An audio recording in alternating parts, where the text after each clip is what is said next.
بسم اللہ الرحمن الرحیم. میں نے 2 دن پہلے آپ کے فیس بک پہ، ٹویٹر پہ اور دیگر سوشل میڈیا پہ آئے ہوئے سوالات کے جواب دیے تھے. اس کے بعد چند اور سوالات بھی آئے ہیں، ہم وہ بھی لگا رہے ہیں. تو میں نے سوچا کہ اس کے بھی جواب دے دوں اور وہ بھی لگا دیے جائیں گے اگلے 1 آدھ دن میں. تو بیگ صاحب ایک سوال پوچھتے ہیں کہ what are your thoughts on fiat currency as the main driver of inflation and wealth transfer. Fiat currency سے ان کی مراد ہے کہ جو حکومت اپنی کرنسی ایشو کرتی ہے. حکومت یہ کرنسی یا سونے یا چاندی کے مطابق یا عوض وہ کر سکتی ہے، ایشو کر سکتی ہے، یا ویسے بھی فیٹ کے اوپر اپنے حکم کے مطابق یہ کرنسی کر سکتی ہے. کرنسی کی وجہ سے انفلیشن نہیں ہوتا ہے. انفلیشن اس لیے ہوتا ہے کہ آپ زیادہ کرنسی چھاپ کے مارکیٹ میں ڈال دیتے ہیں، اور آپ کو ظاہر ہے کہ کوئی نہ کوئی کرنسی ہو یا میڈیم آف ایکسچینج ہو جس سے ایک معیشت چلتی ہے. اگر کرنسی نہ ہو تو ہر چیز بارٹر پہ آ جائے گی تو نہیں ہو سکے گا ٹریڈ. تو میرا نہیں خیال ہے کہ کرنسی کے خلاف کوئی بات ہے، لیکن انفلیشن جو ہے وہ اس لیے ہوتی ہے کہ آپ کرنسی زیادہ چھاپ دیتے ہیں اور بجٹ کے خسارے زیادہ کرتے ہیں. اگر وہ حکومت اچھی پالیسی رکھے تو کرنسی میں کوئی حرج نہیں ہے، اور اس سے مجھے نہیں لگتا کہ ویلتھ ٹرانسفر ہوتی ہے. نعمان اپل صاحب پوچھتے ہیں کہ Pakistan stock exchange flying but real business position going very down. Secondly what do you see manufacturing units in Pakistan, lots of taxes and departments, how can we compete with China, or in the last please guide for most suitable business is in Pakistan. تو نعمان صاحب کہہ رہے ہیں کہ stock market بہت اونچی جا رہی ہے لیکن اصل بزنس نیچے جا رہا ہے. دیکھیں اسٹاک مارکیٹ پاکستان میں بہت عرصے سے بہت نیچے تھی، تو یہ میرے خیال سے اوپر جانا صحیح تھی. میں کافی عرصے سے ہی سمجھتا تھا کہ ہماری مارکیٹ انڈر ویلیوڈ ہے. اب مارکیٹ بہت بڑی ہے، 1,60,000 پہ غالباً، تو مارکیٹ اب شاید انڈر ویلیوڈ نہیں رہی. اس کا یہ مطلب نہیں کہ مارکیٹ نیچے چلے جائے گی، لیکن مارکیٹ اب اتنی انڈر ویلیوڈ نہیں ہے. مارکیٹ ظاہر ہے کہ وہ ریفلیکٹ کرتی ہے لارج بزنسز جو اسٹاک مارکیٹ میں لسٹڈ ہوتے ہیں، اور consumer sentiment, how do you feel about the country کے ڈیفالٹ کے کیا چانس ہیں، بہت ساری چیزیں مارکیٹ ریفلیکٹ کرتی ہے. تو یہ بڑی اچھی بات ہے کہ مارکیٹ اوپر جا رہی ہے، لیکن یہ بات آپ کی درست ہے کہ اصل بزنسز جو پاکستان میں ہیں، جو خاص طور پر middle class businesses, medium businesses ہیں، وہ بہت دشواری میں ہیں. بجلی کی وجہ سے بہت دشواری میں ہیں، مہنگی گیس کی وجہ سے بہت دشواری میں، اور بالخصوص اتنے زیادہ ٹیکسز کی وجہ سے بہت زیادہ دشواری میں، جس کا آپ نے خود ہی ذکر کیا ہے. اور آپ نے یہ بھی کہا ہے کہ پھر اس طرح ہم چائنا سے یا دیگر ممالک سے کس طرح مقابلہ کر سکتے ہیں. یہ بات آپ کی درست ہے. آپ نے تیسری بات یہ کہی ہے کہ میں آپ کو کوئی اچھے بزنس کے بارے میں گائیڈ کر سکوں، تو بھائی مجھے یہ ظاہر ہے کہ کرنا میرے لیے ممکن نہیں ہے. لیکن میں اب بھی یہ سمجھتا ہوں کہ پاکستان میں اگر انشاءاللہ اگر لوگ محنت کریں تو ابھی بھی کئی جگہیں ہیں جہاں پہ پیسے کمائے جا سکتے ہیں. عرفان علی صاحب کہتے ہیں کہ میں صرف اس بات سے خوش ہوا کہ آپ عام عوام کے لیے وقت نکال رہے ہیں. بھائی عوام میں سے ہی ہوں، اور تو اپنے بھائیوں بہنوں کے لیے وقت نکالنا کون سی بڑی بات ہے، تو خوشی کی بات ہے. اور سیاستدانوں کو تو ویسے بھی سیاسی باتیں کرنا اچھی لگتی ہیں. محمد علی عبد صاحب کہتے ہیں کہ پیپل لیونگ آن پگڑی system for more 50 years, why owner evacuate them without giving them anything? This is our justice system, where the senior citizen go. شاید وہ پگڑی پہ رہتے ہوں گے اور ان کو نکال دیا گیا. یہ بات محمد علی صاحب کی بالکل بجا ہے کہ اگر آپ نے ایک مکان یا ایک دکان پگڑی پہ لی ہے تو آپ کو پگڑی دے کے ہی اس کو واپس لینی چاہیے. یہ بات درست ہے آپ کی. تو لیکن پگڑی کا ایک زمانہ تھا، اور پرانے خاص طور پہ 50-60 سال پہلے تو اتنی لکھت پڑھت نہیں ہوتی تھی، تو یہ مشکل ہو سکتی ہے. لیکن اس کا بالکل سدباب کچھ نہ کچھ ہونا چاہیے حکومت کے بیسس پہ بھی، کہ پگڑی کو ریکگنائز کر سکتے ہیں ہم کہ ایک زمانے میں پگڑی ہوتی تھی. پرانی پگڑیوں کو ریکگنائز کر لیں، اگر نئی کو آپ ڈسکریج کریں لیکن پرانی کو ریکگنائز کریں. شیخ حمزہ صاحب پوچھ رہے ہیں ملتان کب آ رہے ہیں کیمپین کے لیے. شیخ صاحب جب آپ حکم فرمائیں گے تو انشاءاللہ میں حاضر ہو جاؤں گا، اور شاید عباسی صاحب بھی جائیں گے میرے ساتھ انشاءاللہ، یا اکیلے چلے جائیں گے. مصطفیٰ خرم بھائی پوچھ رہے ہیں کہ any chance of joining P T I in future اور بیکمنگ ایل آئی. تو مصطفیٰ بھائی ہم پی ٹی آئی سے تعلق ہمارا مطلب رابطے ہیں. پی ٹی آئی میں بہت دوست ہیں ہمارے شامل. اور آئین اور قانون کی باتوں پہ ہم ان کے ساتھ بالکل بات کر سکتے ہیں، اس میں کوئی وہ نہیں ہے، ابہام نہیں ہے ہمارے ذہن میں، لیکن جوائن کرنے کا کوئی سوال پیدا نہیں ہوتا ہے۔ سیف اللہ انور صاحب لکھتے ہیں do you intend to work towards being P M ask Miftah? نہیں بھائی، میری خواہش ہے کہ اگر ہماری پارٹی کو اللہ تعالیٰ الیکشن میں کامیابی دیتا ہے تو شاید خاکار عباسی صاحب ہماری پارٹی کے وزیر اعظم کے نمائندے، وزیر اعظم کے امیدوار ہوں۔ زاہد علی باجوہ صاحب پوچھ رہے ہیں کہ کیا کوکومو ان کو فری مل سکتا ہے، تو جواب میرے خیال سے اس کا منفی میں ہی ہوگا معذرت کے ساتھ۔ فائزہ لودھی صاحبہ لکھتی ہیں کہ پاکستان میں پالیسی میکنگ کے ایکسپرٹس کو اگنور کیوں کیا جا رہا ہے، اور how can we institutionalize evidence based decisions instead of slogans? یہ بہت مشکل سوال ہے کہ ڈیسیشنز ہمارے ایویڈنس بیسڈ ہو جائیں اور سلوگنز نہ رہیں۔ آپ دیکھیں کہ بجلی کے فیصلے ہم نے کتنے کیے جس میں کچھ غلطیاں کیں، ٹیکس کے فیصلے ہم کرتے ہیں اس میں غلطیاں کرتے ہیں، دیگر فیصلوں میں ہم نے بہت غلطیاں کری ہیں، اور اگر تھوڑا سا ہم اپنے، اس کی ایک وجہ یہ ہوتی ہے کہ ہمارے اپنے پیسے نہیں ہوتے، ہم سیاسی بنیاد پہ یہ فیصلے کرتے ہیں، لیکن اگر ہم دل سے اپنے ملک کا پیسہ بھی اپنا پیسہ سمجھیں اور قدر کے ساتھ فیصلہ کریں اور سیاسی بنیاد پہ فیصلہ نہ کریں تو فیصلے اچھے ہو سکتے ہیں، تو یہ بات ایک دم ٹھیک ہے۔ حسن صاحب لکھتے ہیں کہ کوئی ایک ایسا پروپوزل عوامی سطح پر سامنے نہیں آیا، چارم کی وجہ ہے کہ آپ کی پولیٹیکل جماعت عوام کو ڈائریکٹ ریلیٹ کرتا ہو اور انہیں سمجھ بھی آئے، اکیڈیمیا کی ڈسکشن ہی ہو رہی ہے۔ تو یہ بات حسن صاحب ٹھیک ہے کہ ہمیں اور کوشش کرنی چاہیے کہ اپنے جو ہم پروپوزلز وغیرہ دیتے ہیں اس کو زیادہ عام زبان میں بات کریں، لیکن دیکھیں ہم نے جو پروپوزل دیا ہوا ہے، ہم نے بات کی ہے کہ ہم تعلیم کے لیے ہر غریب آدمی کو ایجوکیشن واؤچر دیں گے تاکہ وہ اپنے بچے اچھی اسکولوں میں بھیج سکے، اور اس کے پیسے حکومت دے گی، اور وہ وہی پیسے دے گی جو اس وقت حکومت جو ہے وہ تعلیم پہ خرچ کر رہی ہے یا ضائع کر رہی ہے۔ اسی طرح ہم نے یہ بھی کہا ہے کہ ہم اپنے جو معاشی پرفارمنس میجر کریں گے وہ اس طرح کریں گے کہ پاکستان میں غریب ترین لوگ کیسے کر رہے ہیں۔ ہماری مقصد جو ہے وہ امیر لوگوں کو مزید امیر کرنا نہیں ہے، جو کہ بڑی اچھی بات ہے اگر وہ ہو جاتے ہیں تو، لیکن غریب لوگوں کو امیر کرنا ہے، مڈل کلاس لوگوں کو امیر کرنا ہے، تو اس پہ ہم پابند رہیں گے انشاءاللہ، اور ویسی پالیسیز لے کر آئیں گے، اور اس کو ہم اور کوشش کریں گے کہ عام اچھی آسان زبان میں پیش کر سکیں لوگوں کے لیے۔ قاضی احمد صاحب پوچھتے ہیں کہ کیا پاکستان کے مسائل کیا ہیں، what are the problems of Pakistan, what is the road map of your party, how will you solve the problems? تو کل بھی میں نے بتائے تھے کہ 5-6 چیزیں جو میں سمجھتا ہوں کہ معاشی طور پر کرنی چاہیے۔ جو اصل پرابلم پاکستان کا قاضی صاحب جو ہے وہ یہ ہے کہ پاکستان کی معاشی جو مسائل ہیں یا سماجی مسائل ہیں یا دیگر جو مسائل ہیں، اس کا اصل جو بنیاد ہے وہ یہ کہ ہماری جو حکمرانی ہے وہ ناقص ترین ہو چکی ہے، ہماری حکمرانی ختم ہو چکی ہے، فیل ہو چکی ہے۔ تو جب تک ہم حکومت کے سٹرکچر کو چینج نہیں کریں گے اور حکمرانی کو بہتر نہیں کریں گے، آگے نہیں بڑھ سکیں گے، جس میں وفاقی سٹرکچر کو بھی چینج کرنا ہے، صوبوں کا بھی اور لوکل باڈیز کا بھی۔ اور جو میں بار بار کہتا ہوں کہ اگر لوکل گورنمنٹس اچھی بن جاتی ہیں تو بہت ہی اچھی بات ہے، نہیں ہے تو پھر آپ دیکھیں گے کہ کبھی نہ کبھی نئے صوبے بنانے پڑیں گے۔ تو صوبائی حکومتوں کو چاہیے کہ یہ ادھر تک بات نہ لے کے جائیں اور کچھ نہ کچھ لوکل گورنمنٹ کے اندر کام کر لیں، اور اگر حکومتیں اپنا کوئی نہ کوئی پرفارمنس سنواریں گی تو اچھا ہی رہے گا ان کے لیے، ورنہ یہ نظام میں بھی مشکل آ جائے گی ان کو۔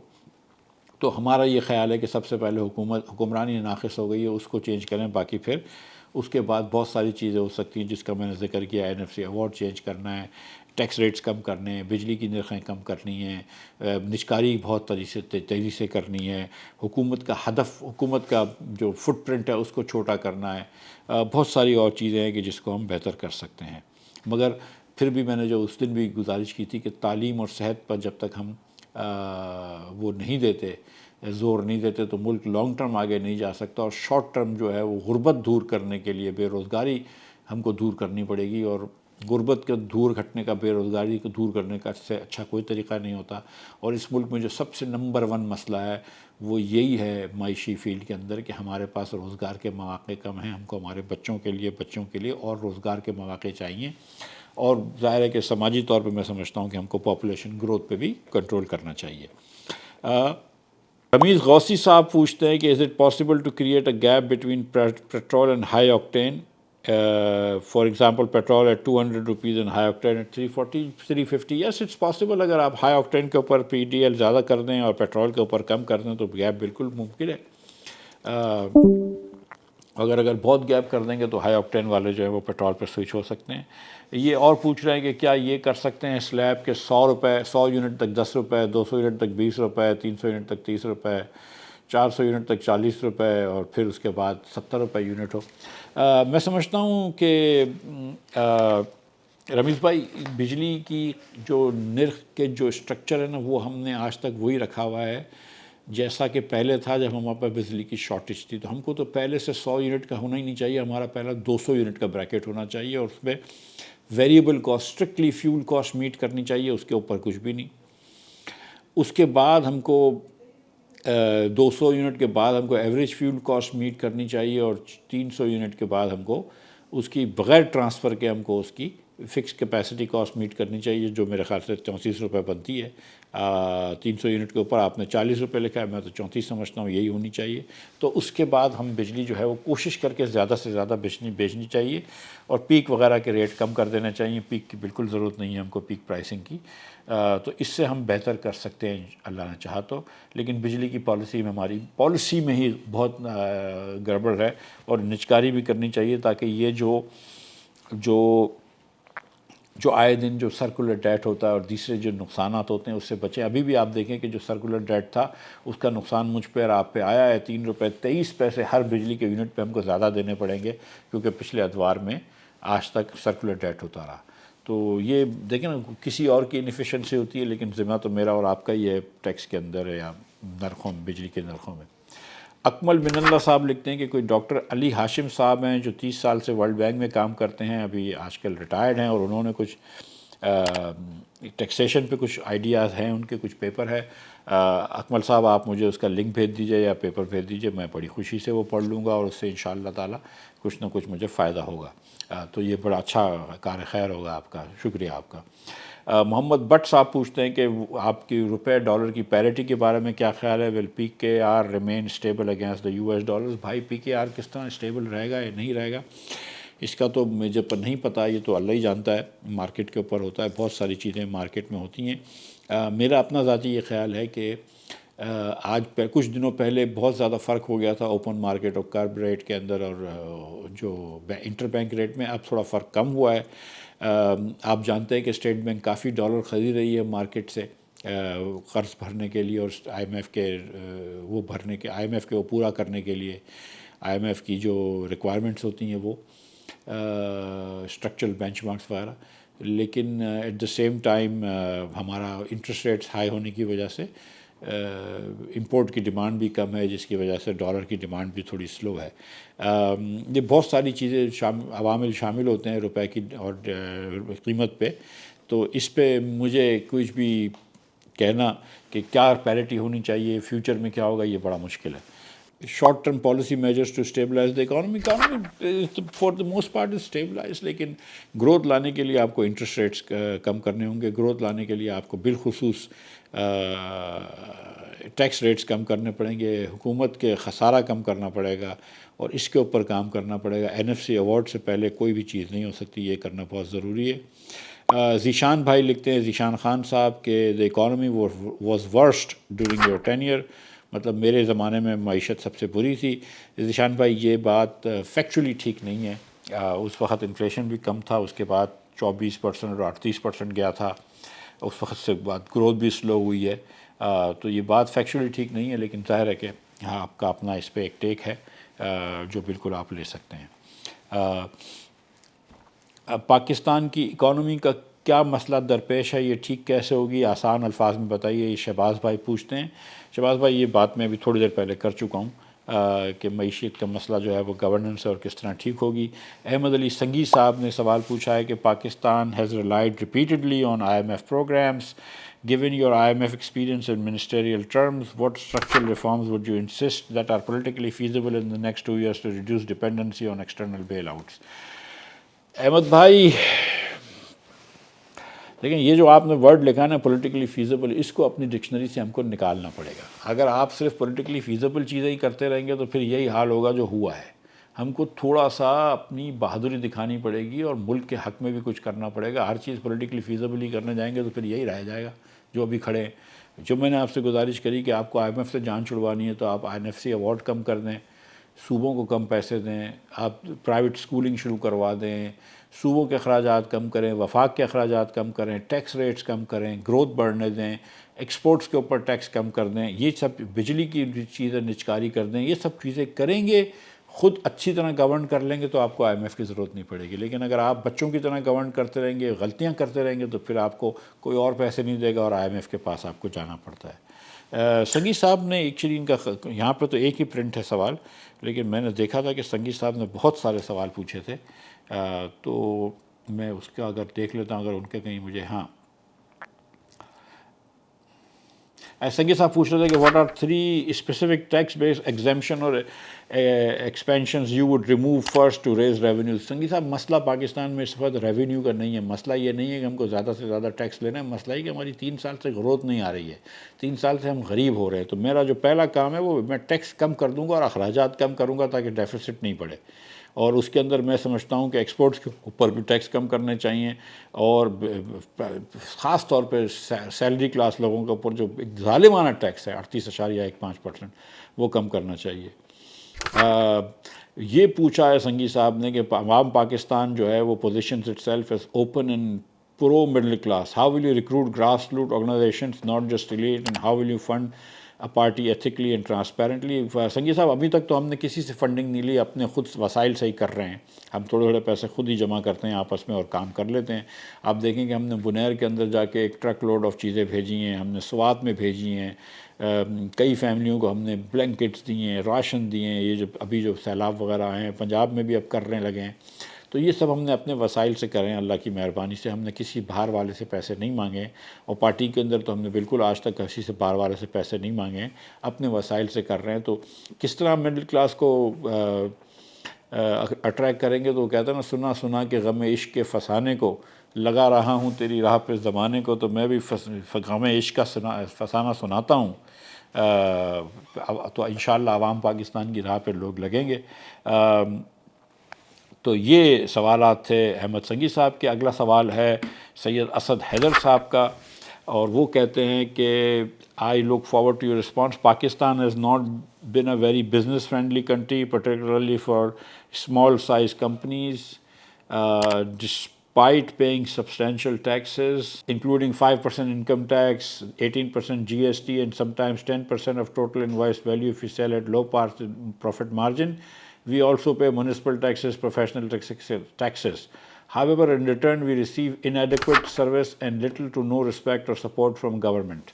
I am puzzled by the sense of entitlement among public servants. I have never seen a DC, AC, or even the Commissioner of Karachi support local businesses. Instead, they seem to take pleasure in shutting down businesses.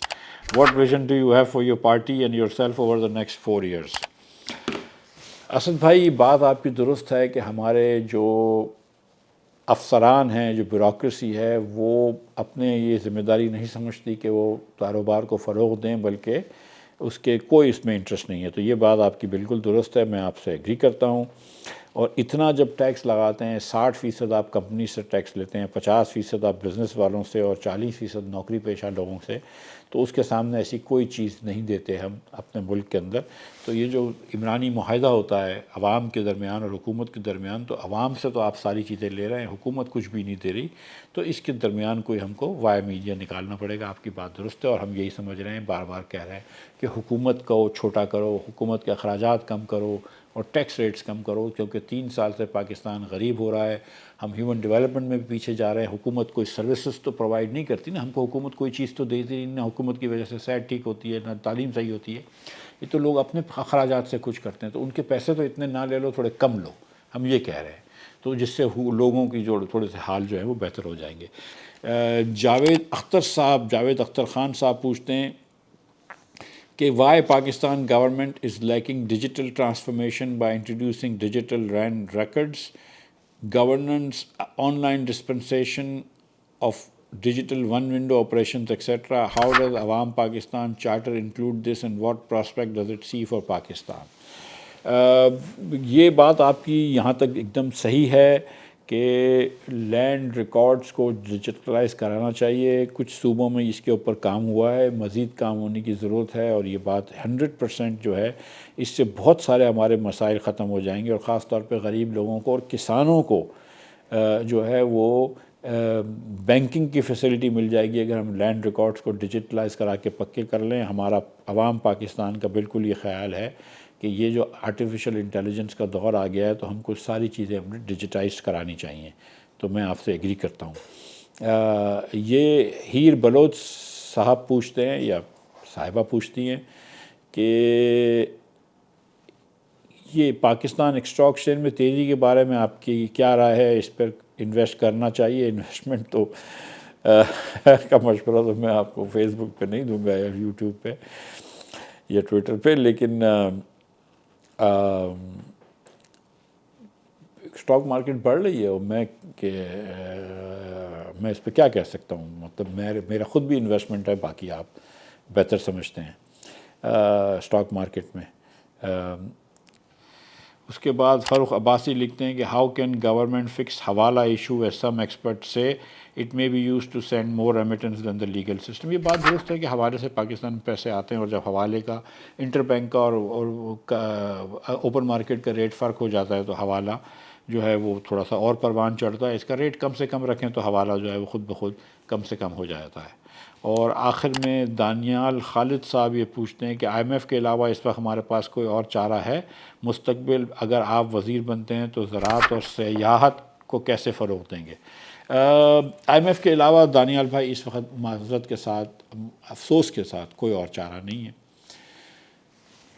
اس وقت تو I am if he ہے, یا مطلب اس طرح سوچ لیجئے کہ قرض کے علاوہ کوئی چارہ نہیں ہے, اور کوئی قرض بھی دینے کو تیار نہیں ہے آئی ایم ایف کے علاوہ, تو آئی ایم ایف کے علاوہ کوئی چارہ نہیں ہے.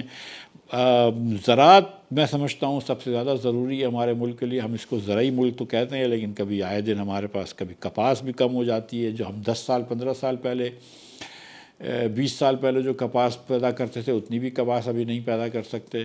گندم بھی ہم خاطر خواہ نہیں بڑھا چکے ہیں, کبھی سے کم ہو جاتی ہے, شارٹیج ہو جاتی ہے. شوگر کین میں مسئلے ہوتے ہیں, چینی میں مسئلے ہوتے ہیں. تو ہم کو زراعت کی پالیسی بہتر کرنا بہت ضروری ہے, جس میں ہم کو دونوں چیزیں دیکھنی پڑیں گی کہ ہمارے جو کسان بھائی ہیں ان کی بھی زندگی ٹھیک سے گزر جائے, اور جو ہمارے جو شہری غریب لوگ ہیں ان کو بھی چیزیں مہنگی نہیں ملیں. زراعت پہ ہماری بہت زیادہ نیگلیجنس ہے, اس کو ٹھیک کرنا ہماری حکومت کی اولین پرائیورٹی ہونی چاہیے, اور عوام پاکستان کی اولین پرائیورٹی ہوگی. میں ایک مرتبہ پھر آپ تمام حضرات کا, خواتین حضرات کا شکریہ ادا کرتا ہوں سوال پوچھنے پہ.